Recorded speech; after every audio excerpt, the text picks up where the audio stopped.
Mindless Journey। दोस्तों, पिछली बार हमने सुना था कि कैसे माता देवकी और पिता वासुदेव को कंस ने जेल में बंद कर दिया था। अब आगे की कहानी सुनते हैं। समय बीतता गया। देवकी माँ बनने वाली थी और भगवान की कृपा से एक एक करके कई बच्चों ने जन्म लिया। हर बार कंस को कुछ न कुछ कारण मिल जाता और वो बच्चों को अपने साथ ले जाता और मार देता था। लेकिन भगवान की योजना कुछ और थी। अब बारी थी 8वें बच्चे की। अंधेरी रात थी, सब तरफ शांति थी और घड़ी ने 12 बजने का समय बताया। उसी पल एक दिव्य प्रकाश से जेल की कोठरी चमक उठी और भगवान श्री कृष्ण ने जन्म लिया।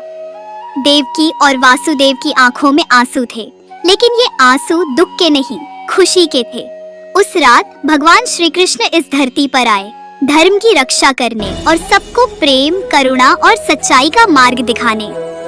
जब श्री कृष्ण ने जन्म लिया तो उस अंधेरी जेल में एक दिव्य प्रकाश फैल गया। देवकी और वासुदेव के चेहरे पर सच्ची खुशी थी, लेकिन जेल के दरवाजे तो बंद थे, बाहर पहरेदार थे। अब श्री कृष्ण को सुरक्षित कैसे पहुंचाया जाए? और तभी एक और चमत्कार हुआ।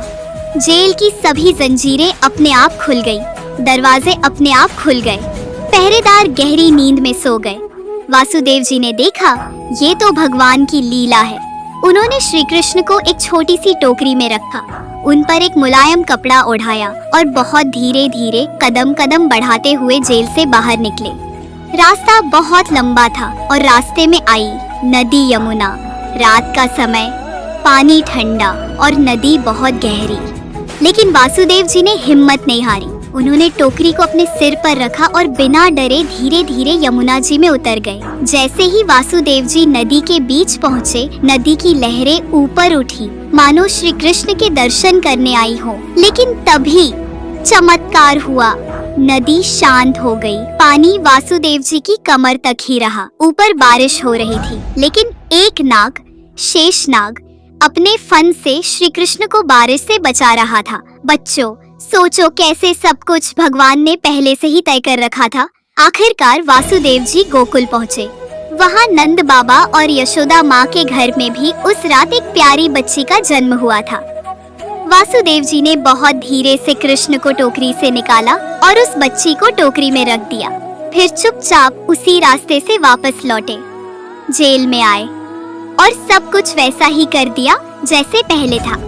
जेल के दरवाजे फिर से बंद हो गए, जंजीरें फिर से जकड़ गईं और पहरेदार उठ गए, जैसे कुछ हुआ ही ना हो। अब श्री कृष्ण गोकुल में थे, यशोदा माँ की गोद में, और सारी दुनिया से छिपकर बड़े प्यार से पलने लगे। सीख, जब इरादा नेक हो और काम सच्चाई के लिए हो तो पूरा ब्रह्मांड हमारी मदद करता है। तो बच्चों, अगली बार हम सुनेंगे प्यारी बच्ची का क्या हुआ। तब तक के लिए राधे राधे।